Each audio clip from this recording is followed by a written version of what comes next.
Gracias. En 2009 inicia la Unidad de Proyectos Sustentables con el fin precisamente de apoyar a proyectos que se dedicaran a la generación de energía eléctrica a partir de fuentes renovables. A través del viento, proyectos eólicos, a través del sol, proyectos fotovoltaicos y mini hidroeléctricos, y tenemos también algunos proyectos de gas que es cogeneración. En 2010 hacemos el primer financiamiento a un parque eólico en Oaxaca, en La Ventosa, donde hay un fuerte recurso eólico muy exitoso con un grupo de bancos internacionales y organismos multilaterales con el expertise de haber desarrollado estos proyectos alrededor del mundo. Entonces somos el primer banco local que incursiona en el financiamiento tipo Project Finance con estos proyectos. En 2015, con la cartera que ya habíamos creado de proyectos verdes, logramos la colocación del primer bono verde en Latinoamérica con certificación sustentable internacional, una transacción por $500 millones muy exitosa, y en 2016 lo replicamos, pero enfocado al mercado local por un monto de $2,000 millones a 7 años y con un rendimiento de 6%. Hoy, ¿qué estamos haciendo? NAFIN sigue colaborando activamente en el cumplimiento de la meta del gobierno federal para alcanzar el 35% de generación total de electricidad con tecnologías limpias en 2024. Aquí les quisiera mostrar y compartir el balance de NAFIN, cómo cerramos en 2017 con un balance de 226,000 millones de pesos, de los cuales hoy el 20% es cartera de primer piso. El origen de Nacional Financiera es apoyar a las pymes como banco de segundo piso, sin embargo se abre este nuevo segmento como primer piso para darle cabida a los grandes proyectos de generación limpia. ¿Cómo participamos en la capacidad instalada del sistema eléctrico nacional? Hoy en el financiamiento que hemos hecho representamos aproximadamente el 8%, es decir, tenemos ya 5,700 megawatts instalados. Esto es con cifras a 2017. ¿Y qué pasa? ¿Cómo estamos ahora, a julio del 2018? Ya tenemos 17,250 millones de pesos de dinero que se ha invertido en proyectos, ya tenemos los 4,800 megawatts de capacidad instalada y hemos participado en 16 estados de la República, en donde vemos que hay recurso fotovoltaico, hay recurso eólico y hay recurso de agua. Estamos participando con bancos que son nuestros socios comerciales como Santander, Sumitomo, HSBC, Mizuho, Banorte, Sabadell, y de los organismos multilaterales con todos los internacionales como el IFC, el BID, Bancomex y Banobras también son nuestros grandes aliados en estos proyectos que requieren de gran inversión para poder ser desarrollados. ¿Y aquí? Y un poco aquí, ¿cuál es la situación actual? En línea con la política pública internacional, México se ha comprometido, y nacional también, se ha comprometido en el desarrollo del sistema eléctrico nacional. Como comentaba, NAFIN fue el primer banco mexicano en participar en el financiamiento de un parque eólico y tenemos implementación de instrumentos financieros normativos y de carácter fiscal que han incentivado la mitigación del cambio climático, entre estos la emisión de bonos verdes y la futura creación del mercado de carbono. Actualmente ya hemos crecido del 24 al 29% y esperamos en 2024 alcanzar el 38%. Estas cifras las pueden ver en el PRODECEN, que es el Programa de Desarrollo del Sistema Eléctrico Nacional que publica la CENER, es público el documento, y ahí pueden ver cuáles son los planes que tiene la Secretaría de Energía en crecimiento en cuanto a materia de energías limpias. ¿Cómo hemos estado trabajando como una solución y hemos diseñado y creado nuevos instrumentos financieros que le permitan darle viabilidad a estos grandes proyectos? Estamos trabajando con off-takers, los compradores de energía, con experiencia y desempeño financiero operativo, con permanencia en el largo plazo. Nuestros grandes socios han sido Walmart, Cinépolis, que hoy ya tiene 20 salas con generación distribuida y 2 parques eólicos que le suministran a sus salas energía renovable, con FEMSA, con Bimbo, que quería hacer sus gansitos con energía limpia, con PepsiCo, con Cemex, que varias de sus plantas cementeras se proveen de energías limpias, y quienes han sido nuestros inversionistas. Estamos trabajando con inversionistas de primer nivel a nivel global, como BlackRock, Fisterra, Suma Energía, Mitsubishi, estos que ven en pantalla, ¿no? ¿Cuáles han sido nuestros sectores objetivo? Desde luego, programas prioritarios. Hemos sido un catalizador como banca de desarrollo a la banca comercial, ¿no? Lo que hemos hecho es un factor de demostración en decir que estos proyectos sí son bancables, sí son financiables y la infraestructura se puede desarrollar. Hemos tratado de incluir a la banca comercial, acompañándolos en el financiamiento y tomando riesgos conjuntos. Y por supuesto con un impacto ambiental y social conforme a las normas que establecen nuestros organismos gubernamentales como Semarnat, en la cual se establecen todas las condicionantes que estos proyectos deben cumplir en materia medioambiental, y en la parte de CENER con la consulta pública, con todo el tema social que se hace ahora en los proyectos, implementado desde hace el año pasado, 2 años más o menos.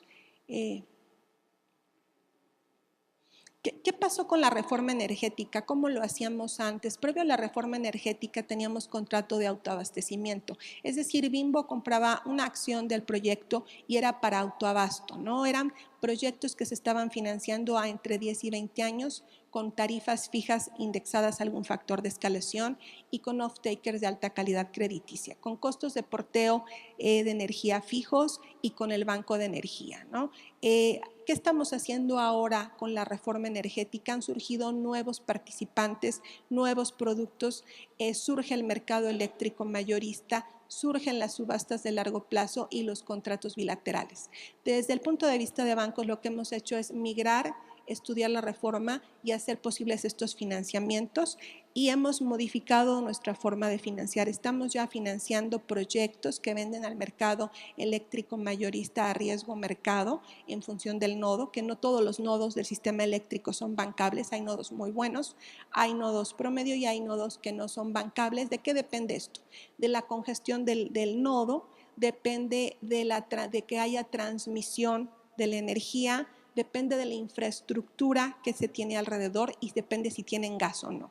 Entonces, hacemos los financiamientos, los estudiamos en función al nodo y con base en eso vemos si el nodo es bancable. Ya tenemos varios proyectos en Durango y tenemos otro proyecto en Chihuahua que tienen este esquema, y lo que hacemos es bajamos el apalancamiento y vamos a plazos menores de alrededor de 10 años. Pero lo que quiero compartirles es que estos proyectos sí son bancables, sí son viables y los estamos financiando.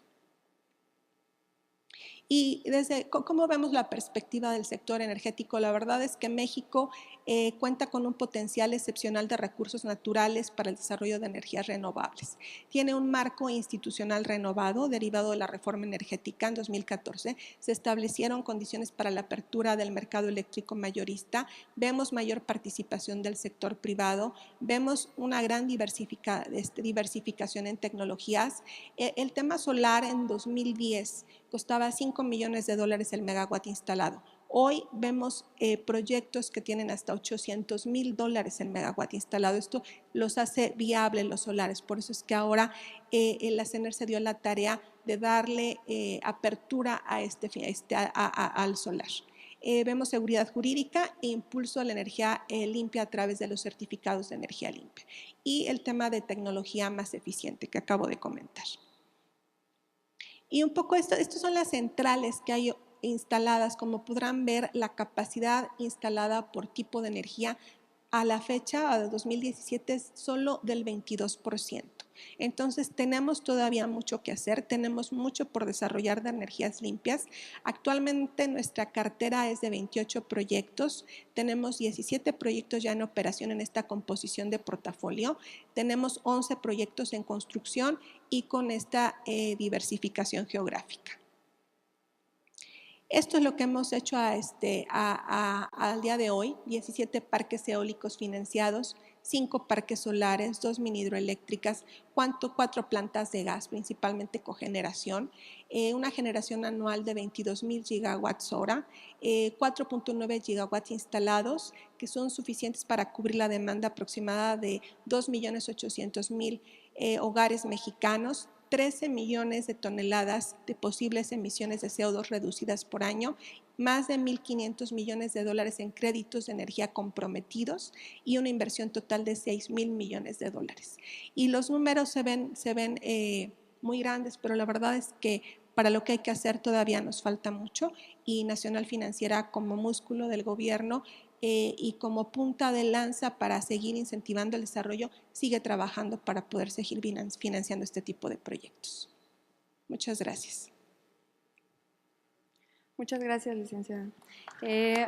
Muy interesante conocer cuál es la perspectiva de la banca de desarrollo como palanca no solamente de impulso a infraestructura, pero también de la parte de generación de energías limpias y de esta transición, digamos, energética que se necesita, ¿no? Es muy interesante cómo ha funcionado como líder en el financiamiento de estos proyectos y cómo el financiamiento verde se puede volver un buen instrumento para dar señales correctas al mercado, ¿no? Cómo tienen que cambiar los incentivos. Eso está bien interesante, ¿no?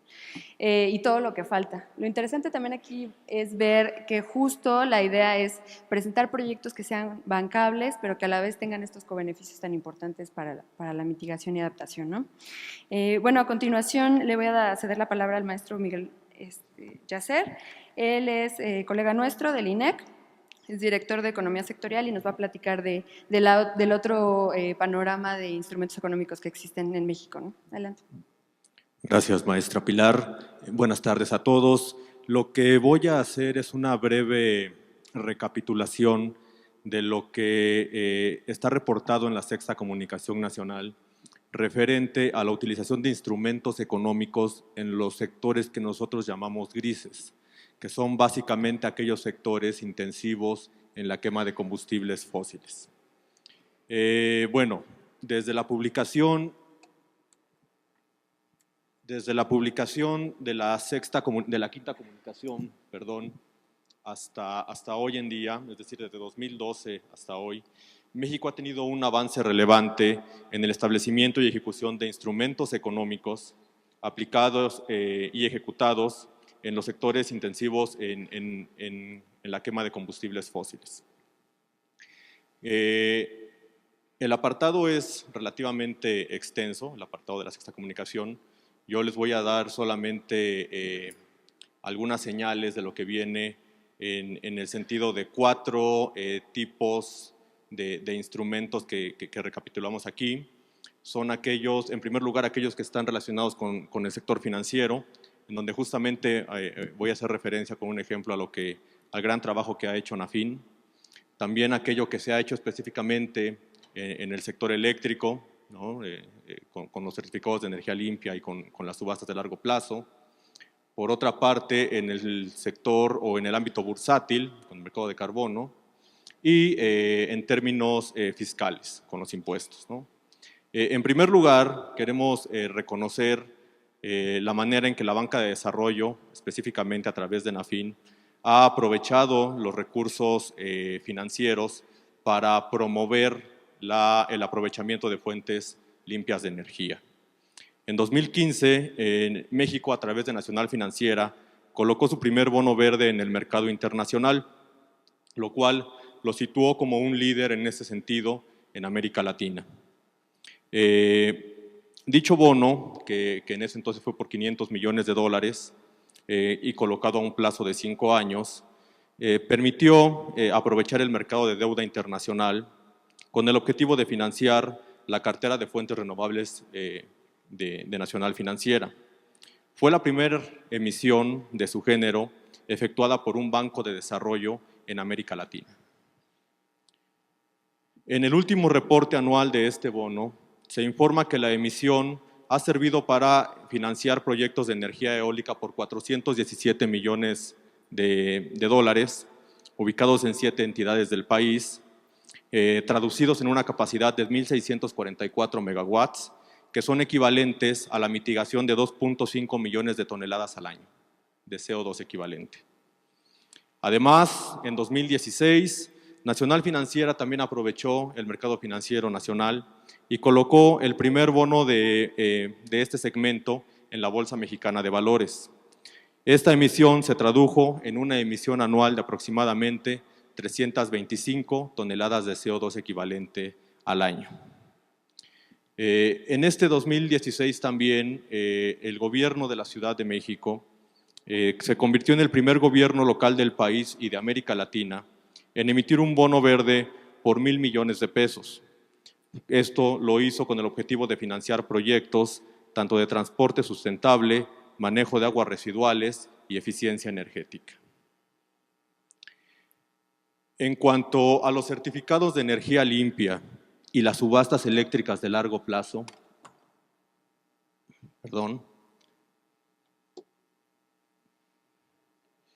en 2013 se concibe el concepto de los certificados de energía limpia, que como todos ustedes saben, cada certificado es el equivalente o es equivalente a la generación de 1 megawatt hora a través de fuentes consideradas como limpias de energía. Estos certificados, junto con las subastas eléctricas, son el principal instrumento con el que cuenta México para promover la inversión en fuentes limpias de energía, posibilitando la disminución de las emisiones de gases de efecto invernadero y, por lo tanto, favoreciendo la descarbonización de la economía. Entre 2015 y 2017 se realizaron 3 subastas eléctricas de largo plazo, con las que 19 estados de la República se beneficiarán a partir del desarrollo de 7,500 megawatts de capacidad de generación limpia. Esto es más o menos una inversión cercana a los 9,000 millones de dólares ya en términos constantes. Quizá aquí valga la pena decir que todas las cantidades monetarias que estamos utilizando en esta sexta comunicación siempre están en términos constantes en dólares de 2017, ¿no? Para poder hacer comparables las cifras. Por otro lado, y bueno, pasando al ámbito fiscal, antes de esto es importante recordar o puntualizar que así como los certificados de energía limpia se han convertido en un instrumento central de la política que favorece la penetración de fuentes limpias en el sector eléctrico, habría que seguir trabajando en tanto los certificados de reducción de emisiones, por una parte en el sector ambiental, así como en los certificados blancos que promueven el ahorro o el uso eficiente de la energía. Pasando entonces al tema fiscal, en 2014, a partir de la reforma fiscal, fue incluido en el IEPS una fracción específica para que tasa el carbono, ¿no? O que grava la cantidad de carbono contenida en los combustibles fósiles a partir o teniendo como base la cantidad existente en el gas natural.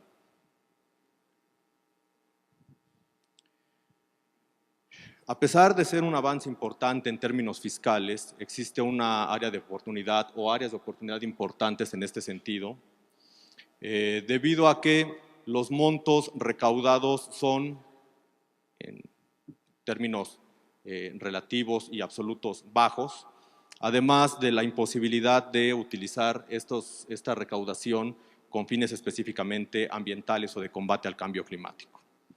Por ejemplo, en 2017 la recaudación por este concepto fue equivalente al 0.4% de la recaudación total del país, o equivalente al 0.06% de todo el ingreso que tenía el gobierno para gastar en ese año, ¿no?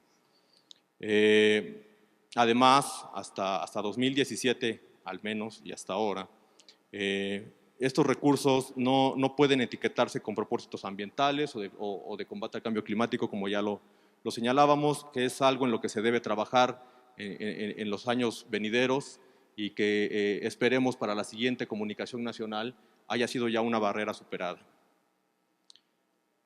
De acuerdo con la OCDE, México tiene los menores ingresos por concepto de impuestos ambientales entre los países miembros, que es otro indicativo de la característica inicial de la forma en la que opera este instrumento, que debe madurar para ser más fructífero para la descarbonización del país. En términos bursátiles, digamos, en este apartado de la sexta comunicación se destaca que México está intentando echar a andar un posible mercado de carbón. Desde 2012 se han desarrollado una serie de instrumentos de distinta índole que tratan de generar la base para que este mercado pueda hacerse realidad. Entre estos instrumentos está el RENE, la posibilidad de contabilizar de una manera confiable todas las emisiones que puedan ser reducidas por los participantes en este mercado. En 2016 se lanzó un ejercicio de simulación en la Bolsa Mexicana de Valores en conjunto con la plataforma México CO2, con la finalidad de fortalecer las capacidades y establecer las condiciones de operación de este posible mercado de carbón. Este ejercicio estuvo compuesto por 4 fases y bueno, las empresas que participaron en él debían cumplir con al menos una de 3 condiciones. La primera de ellas es que fueran parte de algún sector específico, entre los que destacaban el eléctrico, el cementero, el papel, el acero, las refinerías, entre otros. Otro elemento con el que podían cumplir era que sus emisiones anuales no superaran las 25,000 toneladas de CO2 equivalente, o un tercer elemento era que pudieran comprobar que participaban en algún sistema internacional de intercambio de emisiones. Digamos, esto es lo que habría que destacar en este apartado en términos del avance del posible mercado de carbón.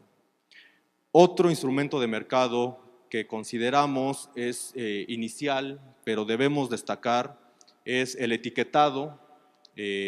En esta fase inicial en la que lo estamos trabajando, el etiquetado de edificaciones energéticamente eficientes. El INEC, de la mano con la Comisión Nacional para el Uso Eficiente de la Energía, la CONUE, hemos, a partir del año 2017, este es el segundo año que lo hacemos, hemos empezado con la instrumentación de una etiqueta de eficiencia energética o de excelencia en la eficiencia energética en la operación de oficinas privadas. Este año lo estamos ampliando a, más allá de oficinas privadas, a sucursales de la banca comercial. Hemos ampliado nuestra base de datos, nuestras unidades participantes en una cantidad bastante considerable, casi 10 veces. Y con ello lo que esperamos a partir de este etiquetado es, por un lado, la CONUE cumple con un mandato de ley que tienen a partir de la Ley de Transición Energética, que es, como no se puede regular o forzar a los privados a tener cierto desempeño energético, sí se les puede estimular a través de reconocerlos, lo cual les brinda beneficios en distintos ámbitos que pueden traducirse o que normalmente se traducen en beneficios económicos.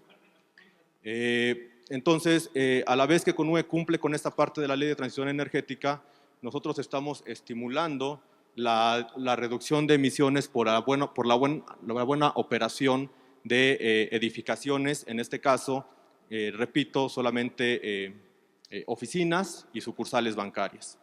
El INEC tiene experiencia ya en esto, tenemos ya casi 8 años aplicando un algoritmo de desempeño energético, un ejercicio de benchmarking, el cual ha sido desarrollado en el INEC y anualmente ejecutamos o aplicamos a todas las instalaciones o oficinas de la Administración Pública Federal, los cuales sí están obligados por ley a reportar sus datos de consumo energético y de ciertas variables que nos permiten hacer este ejercicio.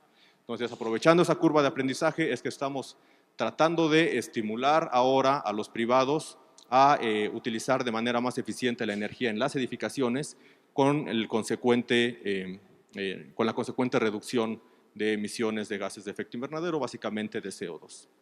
Creo que en términos generales esto es lo destacable de este apartado de la Sexta Comunicación, que ustedes podrán revisar a detalle en cuanto se encuentre ya en la página del instituto. Y pues muchas gracias.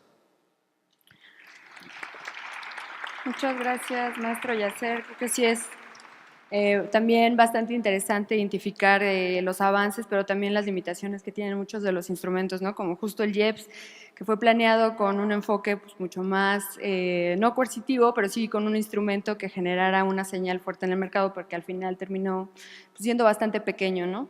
De hecho, justo en la cita de la OCDE, si uno nos ponemos a revisar las cifras de cuánto realmente como porcentaje del ingreso recauda México, está muy por debajo, como con impuestos verdes, está muy por debajo de países que también tienen el mismo nivel de ingresos, ¿no? Como inclusive más bajos, como Brasil, como China, la India, ¿no? Entonces hay como muchas ventanas todavía de oportunidad en las que se pueden trabajar. Y estos instrumentos suaves, como los que se conocen, que son los etiquetados, la información al público, pues también es un instrumento que poco a poco ha ido penetrando un poco más digamos, en algunos instrumentos y también ha ayudado a cambiar la percepción de los consumidores, ¿no? Que eso es muy importante.